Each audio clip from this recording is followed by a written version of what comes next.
In this experiment, I dropped a caution sign through the air. This was done to test the validity of Newton's second law and the effect of drag on the net force. The object is being dropped from rest, and the only forces acting on the sign are the weight force and the drag force, as will be shown in our model. The weight force will remain constant while the drag force increases in magnitude because it is dependent on velocity. To obtain empirical evidence of these forces and to see when terminal velocity is reached, I used the program Tracker to track the sign and get a series of points that follow the motion of the sign. From there, I created a model in Python of the predicted motion with and without drag force.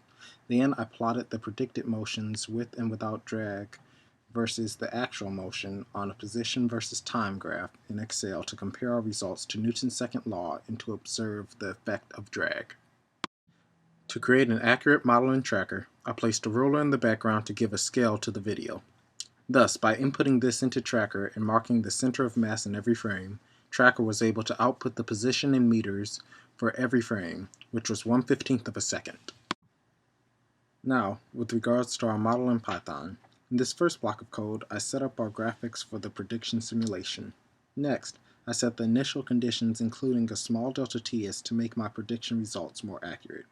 Since velocity is changing and displacement is dependent on velocity, by using many small time intervals, I can increase the accuracy of the prediction. The drag force is b times the velocity squared in the opposite direction of the motion. Thus, in Python, I multiply negative b by the magnitude of the velocity squared times the unit vector of the velocity.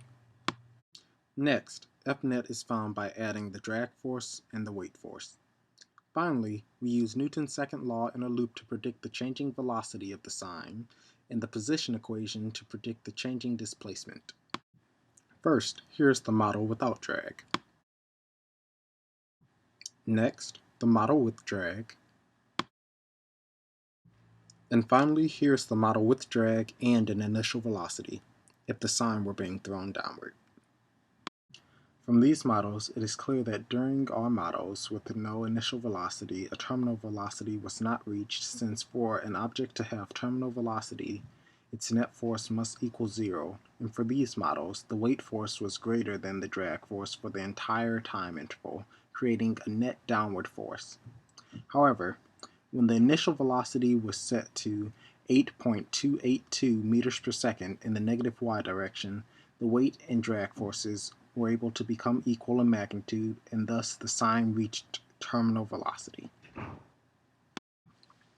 Once terminal velocity is reached, the velocity stays constant because the weight force is constant, and since drag force relies on velocity, and the velocity is constant due to the zero net force, the drag force remains constant.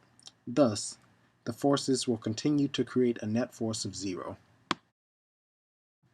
From here, we plot the tracker data and the predicted data on the same graph. First, it is clear that by adding a drag force, the prediction is more accurate.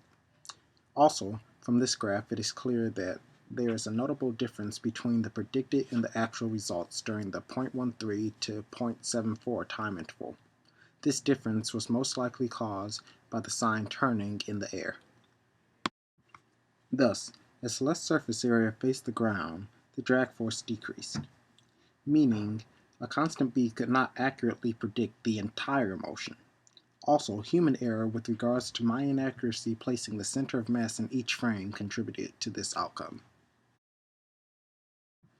Through this experiment, I was able to determine Newton's second law accurately predicts the motion of a falling object, and that our drag force equation sufficiently corrected the net force prediction acting on the sign. Although the mid portion of the time interval was noticeably inaccurate, this is logically accounted for by the fact that due to the twisting of the sign, the constant b was decreasing due to the decrease in the surface area perpendicular to the velocity of the object.